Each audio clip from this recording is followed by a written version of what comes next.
Saudi अरब के crown Prince Mohammad बिन सलमान के राष्ट्रपति भवन में भव्य स्वागत, राष्ट्रपति द्रौपदी मुर्मू से की मुलाकात। उपराष्ट्रपति जगदीप धनखड़, प्रधानमंत्री नरेंद्र मोदी भी रहे मौजूद। एनएसए अजीत डोभाल, केंद्रीय मंत्रियों और सऊदी अरब के प्रतिनिधिमंडल ने की शिरकत।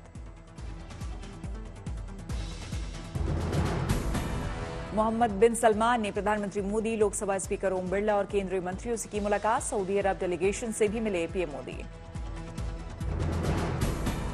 राष्ट्रपति भवन में रात्रि भोज का किया गया आयोजन। डिनर में शामिल हुए बीजेपी के दिग्गज और सऊदी के प्रिंस क्राउन मोहम्मद बिन सलमान।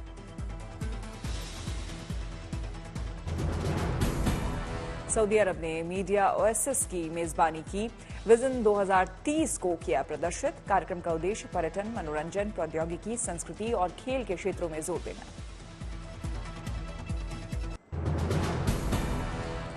दिल्ली में प्रधानमंत्री मोदी और सऊदी अरब के प्रिंस के बीच द्विपक्षीय बैठक हुई। प्रधानमंत्री मोदी ने कहा, हम संबंधों के नए और आधुनिक आयाम जोड़ रहे। बैठक के बाद प्रधानमंत्री मोदी ने कहा, भारत सऊदी अरब के रिश्ते और मजबूत होंगे। साझेदारी से डिजिटल कनेक्टिविटी को बल मिलेगा।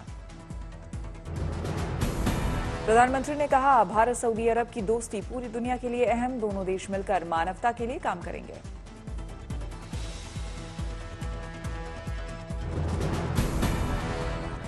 भारत और सऊदी अरब की मित्रता क्षेत्रीय और वैश्विक स्थिरता, समृद्धि और मानव कल्याण के लिए महत्वपूर्ण है। मैं एक बार फिर हिज रॉयल हाइनेस और आप सभी का G20 समिट की सफलता में योगदान देने के लिए बहुत बहुत धन्यवाद करता हूं। सऊदी अरब के क्राउन प्रिंस मोहम्मद बिन सलमान ने भारत की जमकर तारीफ की। कहा, वेल डन इंडिया। दोनों देश एक बेहतर भविष्य के लिए करेंगे काम। दिल्ली में भारत सऊदी निवेश फोरम में शामिल हुए केंद्रीय मंत्री पीयूष गोयल और सऊदी अरब के निवेश मंत्री खालिद बिन अल फलीह। भारत को मध्य पूर्व और यूरोप से जोड़ेगा इकोनॉमिक कॉरिडोर। भारत सऊदी निवेश फोरम में बोले पीयूष गोयल, दोनों देशों के बीच स्वास्थ्य सेवा, पर्यटन, फिल्म उद्योग और सांस्कृतिक आदान प्रदान पर जोर। सऊदी अरब के प्रिंस फहद बिन मंसूर अल सऊद ने G20 की मेजबानी के लिए भारत को दी बधाई। कहा, स्टार्टअप 20 के लिए स्वागत से खुश।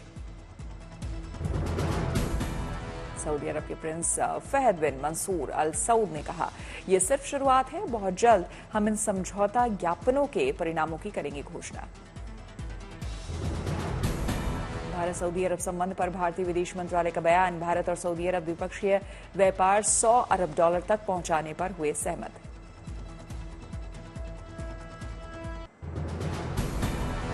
आईआईटी जम्मू में 3 दिवसीय नॉर्टेक सिंपोजियम का शुभारंभ। अत्याधुनिक ड्रोन, वेपन्स और इक्विपमेंट्स की लगाई गई प्रदर्शनी। मानव रहित वाहन बने आकर्षण का केंद्र। अनमैन्ड ग्राउंड व्हीकल सेना के साइलेंट ऑपरेशन में होगी काफी मददगार। आर्टिफिशियल इंटेलिजेंस बेस्ड है unmanned ground vehicle. Border surveillance में है बहुत उपयोगी। रिमोट एरिया में 8 से 10 किलोमीटर तक के पिक्चर को कर सकती है कैप्चर। बर्फीले इलाकों, दुर्गम स्थानों और डेजर्ट एरिया में भी हो चुका है सफल ट्रायल। नॉर्टेक सिंपोजियम में दिखी मेड इन इंडिया की झलक। एंटी ड्रोन सिस्टम अंतर्राष्ट्रीय सीमा और एलओसी पर दुश्मनों के मंसूबों को करेगा नाकाम। ठाणे में मराठा समाज के आरक्षण को लेकर किया विरोध प्रदर्शन। पूरे शहर में सुरक्षा के कड़े इंतजाम। मराठा आरक्षण के लिए नांदेड़ में आगजनी। मराठा समुदाय ने नांदेड़ हैदराबाद हाईवे किया चक्काजाम। दरभंगा में जल्द एम्स निर्माण को लेकर मिथिला स्टूडेंट यूनियन का आमरण अनशन। बिहार और केंद्र सरकार से जल्द एम्स निर्माण शुरू कराने की मांग। बेंगलुरु में प्राइवेट ट्रांसपोर्ट यूनियन वर्कर्स की हड़ताल खत्म। प्रशासन के आश्वासन के बाद माने कर्मचारी। फ्रीडम पार्क में 30 मांगों को लेकर कर रहे थे प्रदर्शन। आंध्र के पलनाडु में चंद्रबाबू नायडू की गिरफ्तारी के खिलाफ टीडीपी का हल्ला बोल। पार्टी कार्यकर्ताओं ने की आगजनी। वाहनों की लगी लंबी कतार। चंद्रबाबू नायडू की गिरफ्तारी को लेकर आंध्र रहा बंद। टीडीपी ने गिरफ्तारी के विरोध में बंद का किया था ऐलान। G20 सम्मेलन पर लालू यादव ने कहा, देश का पैसा बर्बाद कर रहे हैं मोदी जी, इससे देश की जनता को कोई लाभ नहीं। लालू ने कहा, उपचुनाव में इंडिया गठबंधन ने जीत से कर दी है शुरुआत, गठबंधन की बैठक में सीट शेयरिंग पर होगी बात। नीतीश पर प्रशांत किशोर का बयान, कहा इंडिया गठबंधन उनके लिए दरवाजा है और एनडीए उनके लिए खिड़की। प्रशांत किशोर ने कहा, अगर नीतीश को इंडिया गठबंधन में भाव नहीं मिला तो वो खिड़की के रास्ते कभी भी वापस जा सकते हैं। काशी के वैदिक विद्वानों ने किया अयोध्या का दौरा, रामलला के प्राण प्रतिष्ठा कार्यक्रम में पूजन पद्धति, सामग्री और स्थान तय करने पर हुई चर्चा। वैदिक विद्वानों ने राम मंदिर ट्रस्ट के पदाधिकारियों के साथ मंदिर निर्माण साइट का निरीक्षण भी किया। कांचीकाम कोठी के शंकराचार्य ने भेजा है विद्वानों का दल। दल में काशी के प्रसिद्ध ज्योतिषाचार्य आचार्य गणेश्वर शास्त्री भी हैं शामिल। मंदिर के भूमि पूजन की तिथि तय करने में आचार्य गणेश्वर की थी अहम भूमिका। ठाणे में जोरों पर है गणेशोत्सव की तैयारियां। पहली बार गणेश विसर्जन के लिए इस्तेमाल होगी फ्लोटिंग जेट। ये फ्लोटिंग जेटी 10 टन वजन उठा सकती है। डोंबिवली के गणेश घाट पर होगी खास व्यवस्था। घरेलू मूर्तियों के विसर्जन का भी होगा इंतजाम।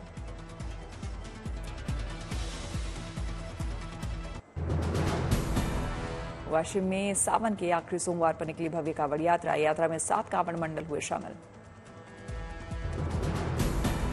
कांवड़ में दिखी भगवान शिव की सुंदर प्रतिमाएं और शिवलिंग। यात्रा में डीजे की धुन पर जमकर नाचे शिव भक्त। पूरे शहर में यात्रा को देखने के लिए बड़ी संख्या में इकट्ठे हुए लोग, सभी ने लिया भगवान शिव का आशीर्वाद। उज्जैन में महाकाल की अंतिम सवारी को शाही सवारी के रूप में निकालने की है परंपरा। पंडित श्री आनंद शंकर व्यास जी ने बताया, 80 साल से चली आ रही परंपरा। शाही सवारी में महाकाल राजा की तरह प्रजा का हाल जानने निकलते हैं। घोड़े पर सवार होकर यात्रा में साथ चलते हैं पुलिस वाले। बड़ी संख्या में जुटते हैं श्रद्धालु।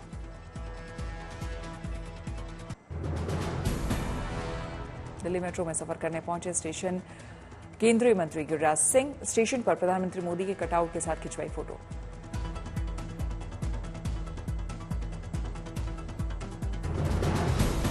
साधारण व्यक्ति की तरह मेट्रो पर सवार हुए गिरिराज सिंह, यात्रियों से की बातचीत, खिंचवाई सेल्फी। सोनीपत के गांव में बीटीपी कार्यकर्ताओं से मिले सीएम मनोहर लाल खट्टर। आगामी चुनाव के लिए दिया जीत का मूल मंत्र। पटना में 1700 करोड़ की लागत से बनेंगे 22 अतिरिक्त पुलिस ट्रेनिंग सेंटर। बिहार अब होंगे कुल बिहार में 26 ट्रेनिंग सेंटर। चेन्नई में तमिलनाडु के मंत्री उदयनिधि स्टालिन शतरंज चैंपियंस के सम्मान समारोह में हुए शामिल। शतरंज खिलाड़ियों से की मुलाकात।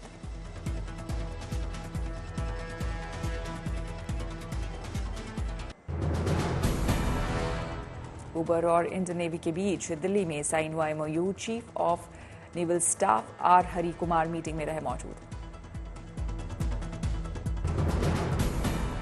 दिल्ली सरकार का बड़ा फैसला, दीपावली में इस बार भी नहीं जला सकेंगे पटाखे। वायु प्रदूषण को लेकर पटाखे जलाने और बेचने पर बैन। हजारीबाग में रोजगार मेले में झारखंड के मंत्री सत्यानंद भुक्ता ने 12,000 युवाओं को दिया ऑफर लेटर। लेटर मिलते हैं खिलौटे चेहरे। और ये में सरकार का दिव्यांगों को सौगात। जांच शिविर में 38 दिव्यांगों को दिव्यांग प्रमाण पत्र मिला। जोधपुर के माचिया बायोलॉजिकल पार्क में डॉक्टर्स ने शेरियाज की आंखों का किया ऑपरेशन। शेरियाज की दाई आंख में मोतियाबिंद और दूसरी में ग्लूकोमा रोग से था ग्रस्त। उज्जैन के महाकालेश्वर मंदिर में कर्नाटक के पूर्व सीएम बीएस येदियुरप्पा ने किए दर्शन। विधि विधान से की पूजा अर्चना। उज्जैन के महाकाल मंदिर में सीएम शिवराज ने सपरिवार किए बाबा महाकाल के दर्शन। सीएम ने भगवा वस्त्र पहनकर किया पूजन। गुवाहाटी के मां कामाख्या मंदिर में बीआरएस नेता के कविता ने किए दर्शन। मां कामाख्या का पूजन अर्चन की। आगरमालवा गोवा के सीएम प्रमोद सावंत ने किए मां बगलामुखी मंदिर के दर्शन। विशेष हवन अनुष्ठान में भी हुए शामिल। महाराष्ट्र के पंढरपुर में केले की जैविक खेती से किसान की बंपर कमाई। 8 एकड़ में देसी केले की खेती से सालाना 4 लाख हो रही आमदनी।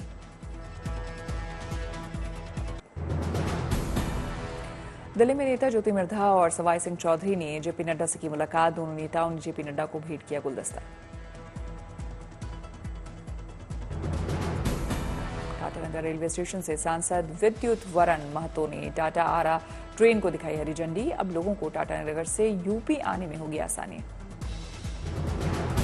नोएडा में यूनियन बैंक ने राष्ट्रीय स्तर पर क्विज प्रतियोगिता का किया आयोजन। विजेता को मुंबई में आयोजित फाइनल प्रतियोगिता में भाग लेने का मिलेगा मौका। बरनाला का आदर्श गांव दीवाना बना आकर्षण का केंद्र। बच्चों को गांव में टूर करवाने लाते हैं स्कूल। सूरतगढ़ में सैनिक सम्मान समारोह का हुआ आयोजन। सीएम पुष्कर सिंह धामी ने सैनिकों को किया सम्मानित।